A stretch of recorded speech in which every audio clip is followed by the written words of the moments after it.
Tippet, and I have a limited time here, so this is going to be like short and sweet.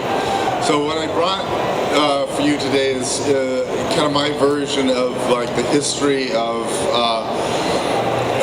stop motion animation and how it bled into computer graphics. But what it starts with is what I think is the most important thing on a creative level, which is I couldn't afford money to go to film school, but I could afford to stay out of the draft in the 60s and go to art school. And so my worldview was very changed by getting an art historical education. And so the first part of this, I think, informs a lot of the rest of it, which is the very deep well of history that goes back to prehistory, to the caves of Lascaux and Chevet, where while language was being formed, people began to depict the animals that lived around them and also their imagination on the cave walls 30,000 years ago. And I find this like really profound as a starting point, and I kind of use it. That's like the well that I draw from, and from Lascaux up until now, there's a really deep, rich art history that is the foundation for making stuff. So let's see if this works. So now you can roll the movie. 1, 2, 3, go. So all this stuff is that you're seeing right now are images from various art books that depict images that were on the wall of caves and then on other cultures throughout the world, like so-called primitive cultures, from Africa and Alaska, the Inuit Indians, and Indonesia, but they're actually not primitive at all. They're like very, very modern in terms of how they materialize the unconscious mind. And I think that's the work of that we do when we're creating fanciful kinds of things, as opposed to literary or even like science fictional things. It's I was really lucky as a teen to meet Ray Bradbury, and I held a pretty long and protracted correspondence with Ray Bradbury, who was the only adult in my life that said, "Fuck the adults, do what you want to do, and you may fail, but even if you fail, you will not feel regretful for the decisions that you have made." So, that was, having someone like that in my life was like very, very pivotal, and being able to like begin to kind of sort of think outside the box. And all of this imagery, is really what I draw from.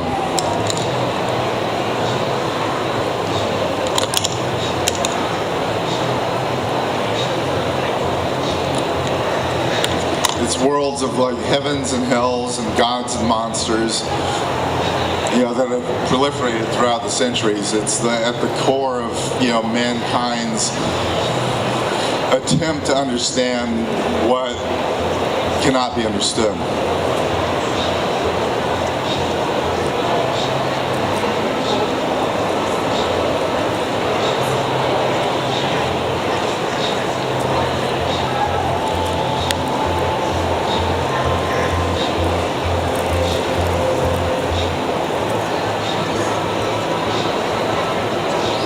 That goes even, through abstract art, even into like paleontological reconstruction.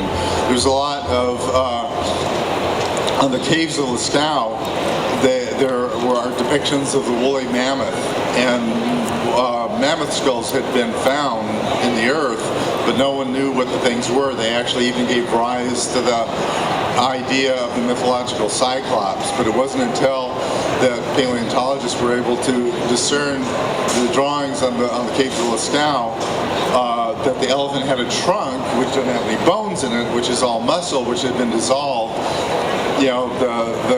The cavemen were the first paleontological reconstructionists.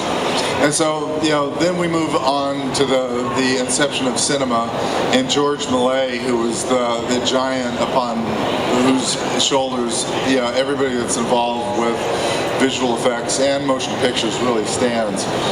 And then Winsor McCay, in the teens, did the first 2D animation of Gertie the Dinosaur. So this was a huge breakthrough at the time of creating an illusion. And then Willis O'Brien in the teens started doing these short stop motion movies. And he, along with Ladislav Starovich in Russia, figured out that if you could take puppets, articulated puppets, and move them and shoot one frame at a time, bum, bum, bum, bum, bum, bum, bum, you could create an illusion of movement when it was projected back at 24 frames a second. So these were some of O'Brien's very early experiments with stop motion animation.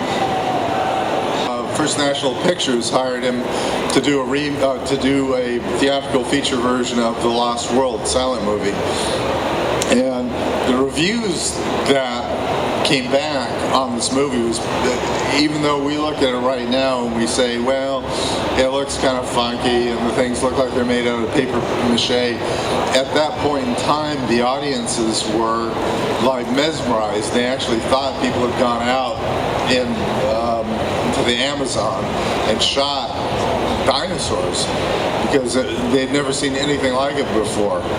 And I imagine that 50 years from now, people will be looking back at the computer graphics that we're doing right now and be thinking the same things.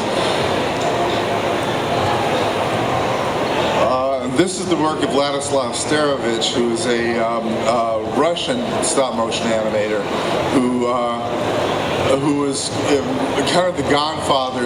O'Brien went one way with taking stop motion into the world of theatrical cinema and visual effects, and Starovich took it the other way. This is way pre-Disney, of doing like more fanciful puppet films, and I could say that he was like the progenitor of like Pixar or something like that. He was like did these amazing off-the-wall short films that inspired people like Henry Selick and other Tim Burton and other animators and directors to think outside the box and do off-the-wall, more imaginative,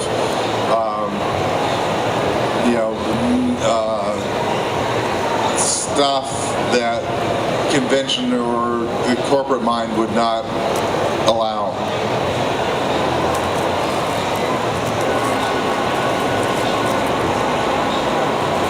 And I show all this stuff because I think it's like really important, because the way everything's mediaized right now, you don't see this stuff. And this is like really important historical, inspirational stuff for creative minds to have in their art historical background. So if you're making stuff, you gotta know this shit. It can't just be, YouTube, whatever. You gotta go looking for this stuff and find it and study it and be aware of it. So in 1933, O'Brien kind of graduated from the Lost World into Marion C. Cooper's King Kong. And this was like a totally pivotal kind of motion picture, the big spectacle of the year in 1933. And when I was a kid, this came on television. I think it was like 5 years old. And it like totally fucking blew my mind. And so this was one of those, aha moments that you have in your life where you just go, oh my God, there's something that I don't understand that's absolutely amazing, that's outside my bandwidth. And I think like little boys, go like two ways. There's like trucks over there and there's like monsters over there. And this was the thing that solidified in my mind that was like, it was in the monster direction. And then in 1949, O'Brien worked on a movie called Mighty Joe Young, and that's where I met one of my other mentors, Ray Harryhausen, who was Willis O'Brien's acolyte. O'Brien mentored Ray Harryhausen, who did a great deal of stop-motion animation. O'Brien went on, his career kind of faded because the studio system was too expensive to produce these movies, so he ended up doing like the Black Scorpion, which is a super low budget thing, and it's kind of like funky, but the shot designs are like really cool and really well staged and put together. But visual effects, in terms of stop motion animation, kind of fell off the charts and was considered kind of sorta, like lowbrow, crappy, funny, weird stuff. But there was only one way to produce this kind of stuff, and so Ray Harryhausen went on and he took the idea of low-budget filmmaking and figured out a production process that would allow him to single-handedly produce these shots for a litany of movies, like some 15 or 20 movies. I forget how many movies he made. But initially, Ray started with his producers to do movies that were kind of like culled from the front pages of the newspaper, because flying saucers and nuclear monsters were like kind of the metaphor for the time. But then in 1958, he created this fantasy, The Seven Voyages of Sinbad, and this was the other kind of pivotal thing in my life, where in like 1958, it's like 7 years old, I went into a theater and saw this thing. It was like a bolt of lightning, like hit me in the head, and I didn't know what I was looking at, but I had to find out why. And so the work of Harryhausen was extremely important to me as I was growing up, and I was really lucky on a couple of accounts, because one of Harryhausen's close friends, Forrest J. Ackerman, was the editor of a magazine called Famous Monsters of Filmland, which was like, I wasn't into comic books or superheroes or any of that stuff, but I was into like Mad Magazine and Famous Monsters of Filmland. And Forey his home was a museum, and he was friends with Ray Bradbury and Ray Harryhausen, and he would, once I was able to drive, he would invite those of us, there was like half a dozen of us that were interested in this stuff back then. I went to the first Comic-Con in 1970, whatever it was, and it was in a room that was like about as big as a stage with like 50 dorky guys, and that was it, but this was like back when like geek wasn't even a word. It was just like you were just fucked up. So I was really lucky. I was shooting Dragon Slayer when Ray was shooting Clash of the Titans, and the day that he cut the head off the Medusa in this scene, he had just cut the head off, and I went over and visited him on his stage, and then we went to a pub, and we had lunch and a couple of beers, and being respectful. I said, yeah, maybe you. I'm going to wait for the dailies tomorrow because hopefully the shot works and I won't have to glue the head back on that fucking thing and do another take. So this is like really early stuff that I did when I was a kid, 8mm. So I mowed lawns and bought an 8mm camera that I could shoot stop motion with. So for those of you that are, interested in doing this stuff, if you're like young, anybody can do it. This is so messed up that, eventually I figured it out. It took a long time, but this is the starting point. I was lucky, I had Clay and G.I. Joes just came out, and they were like semi-articulate. And then I was lucky enough to get involved with an independent filmmaker that lived nearby that was older than me, that had a 16mm camera. And Bill Stromberg was shooting a short version of a Ray Bradbury story called The Sound of Thunder, about time travel, about people that can solicit people to take them back in time to shoot a Tyrannosaurus Rex. And so that was really pivotal to me. And then through Bill, I was able to get involved with Cascade Pictures of California, and this was kind of my graduate program of doing a lot of television commercials, just tons of stuff at Cascade Pictures, and we did everything. And it was like a really terrific school where you could do stop motion animation and build sets. And this particular thing for Brawny is like a forced perspective setup where everything is shot on an original negative, and the character, the giant character, is really close to the camera. The camera is stopped down to f/22, and so you can see through to the background, and it makes it appear as though all the characters are on the same stage. If you haven't seen one of the greatest examples of this process is Darby O'Gill and the Little People, which is just a phenomenal movie, and it's all shot on an original negative using forced perspective. And then that guy is me, that guy was me, and that guy is me, the eyeball guy. So on Star Wars, Lucas was not happy with what he got on stage, so he hired us to do a bunch of insert shots for the cantina scene that we played the characters for. And then he realized that I was a stop motion animator, and it was right at the very end of the schedule decided to make the chess set a stop motion set. So in a really short period of time, about a week, my buddy John Berg and I put together the chess set and shot it, and then that led on to the association with Dennis Muren and George Lucas, where we did the next two Star Wars movies, Return of the Jedi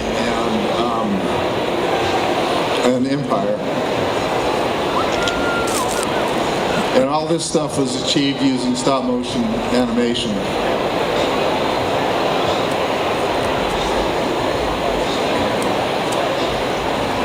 The ground is baking soda. Yeah. And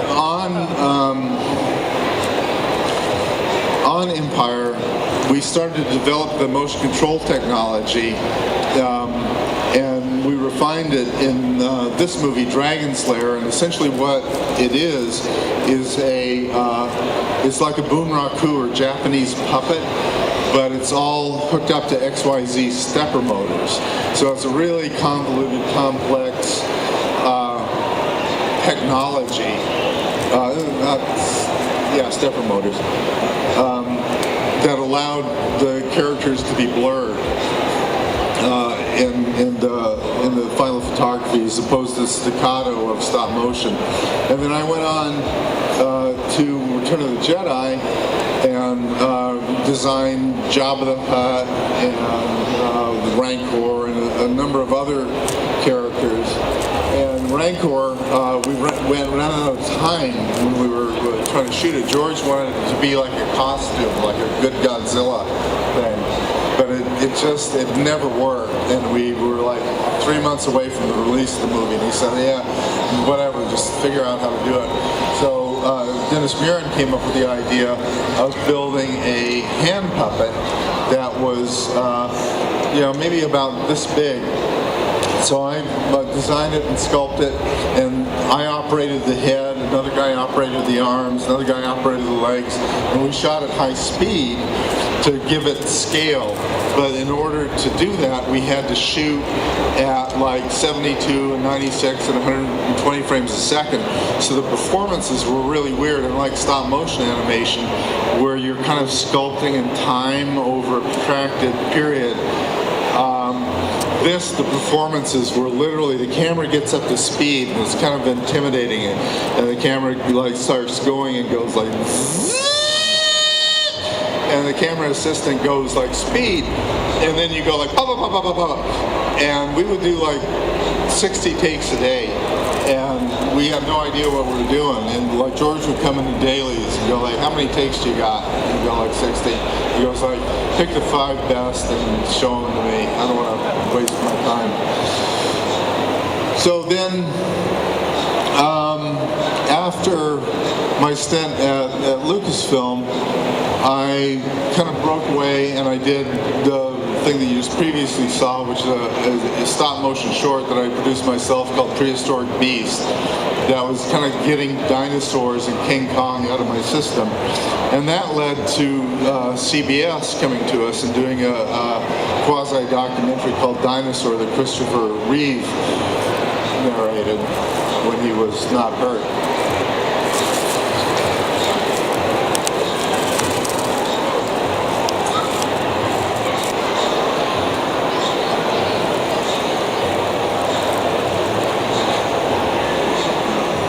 Stop motion.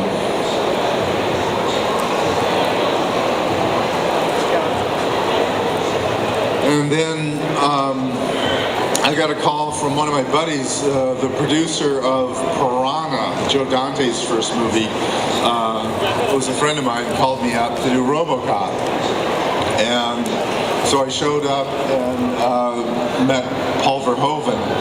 And we just like naturally clicked, and we philosophically were kind of on the same wavelength. And so, Paul didn't understand visual effects at that time, and we didn't have the money to do a lot of fancy like green screen type work. So I proposed to him that we do 2 things that were actually kind of conventional, that we build a full-scale prop for this robot.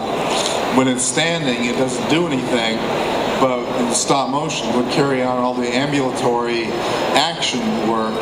But in the boardroom scene where the creature is just standing there, you keep it alive with a sound effect. That's just like a kind of a pedal note, a bass note that informs you that the character is still present. And sound is a super important thing to me. I generally don't conceive of anything before I try and develop a choreography or work out a storyboard. I will imagine the soundscape first and then kind of choreograph the movement to that. It's like scoring something for a ballet and then figuring out how stuff moves into that, because sound is such an important aspect of this kind of experience.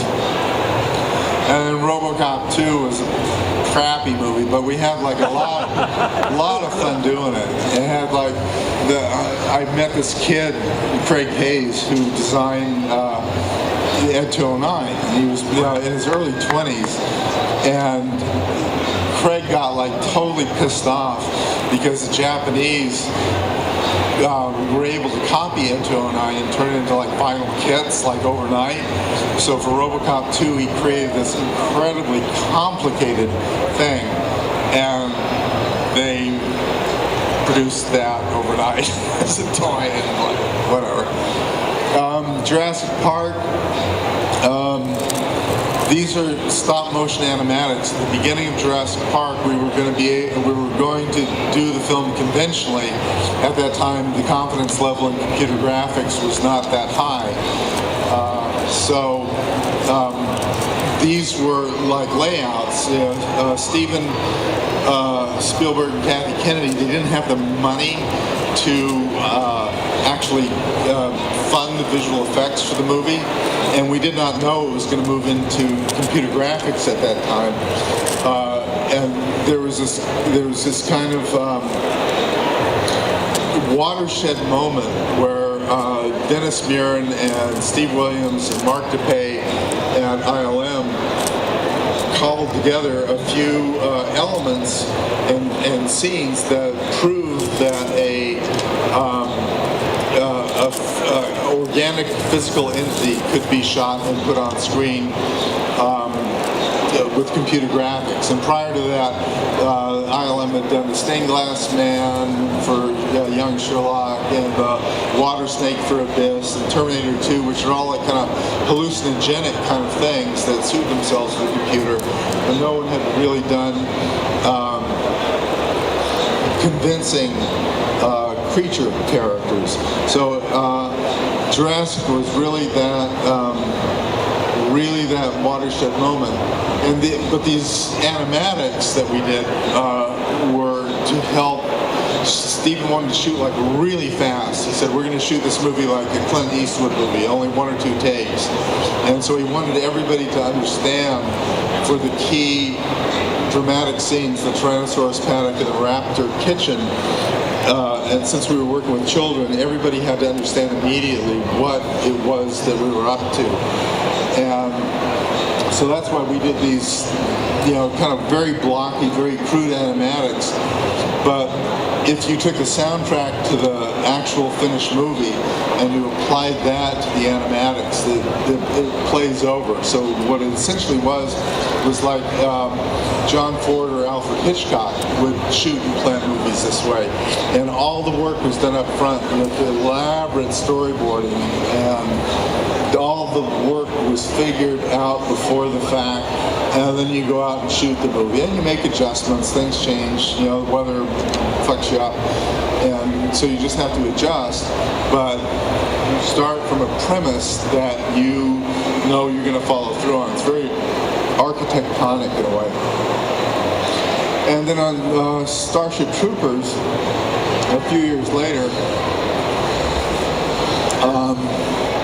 my studio, Tippett Studio, had changed over to doing from photographic effects to completely digital effects.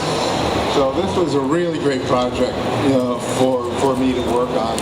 And what was cool about the involvement that I had back in the day, it's not so much anymore, but to witness the filmmaking process from cradle to the grave with visual effects, you're in like right at the very beginning, and you're dealing with the producers, the directors, the writers, and you're shaping all this stuff, and you plan it, and you go out, you go on location, and you shoot it to make sure that you got what you need.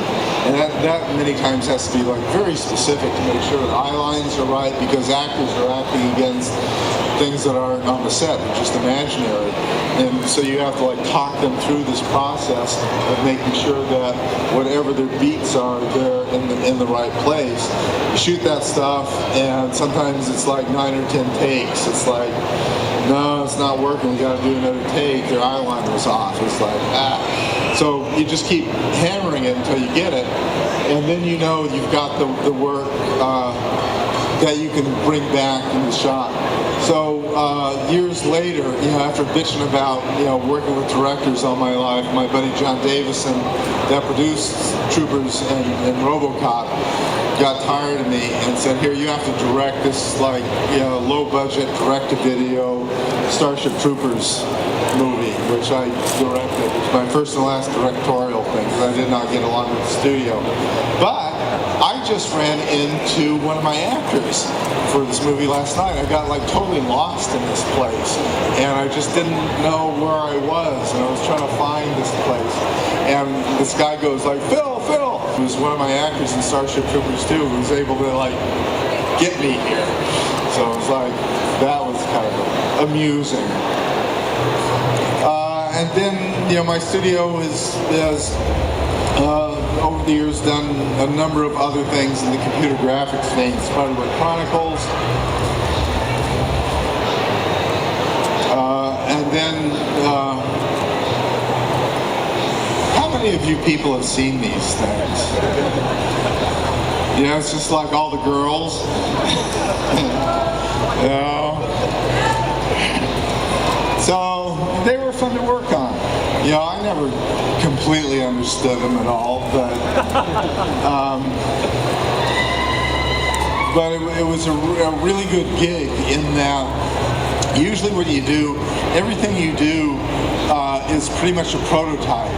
So you're building stuff that you don't know how it works, and you're figuring out how it works, and kind of by the time you get to the end of the movie, you kind of have figured out how this stuff works.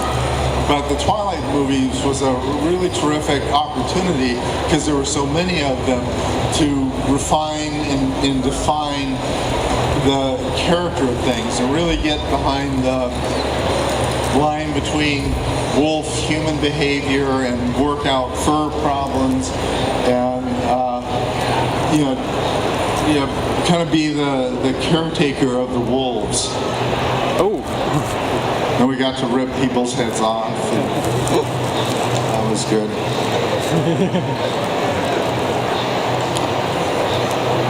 And then we did the potty mouth bear. Yeah. So this is the thing. So I have a studio, and I'm lucky to the extent that over the years, the 30 years that I've built my studio, I've been able to train other people to like supervise and do the work and animate so that I don't have to get in the way. And Blair Clark was the supervisor on this show, and I knew Blair made stop motion armatures for me when he was a kid, essentially. And he went on and went up the pay grade scale and became a very good visual effects supervisor.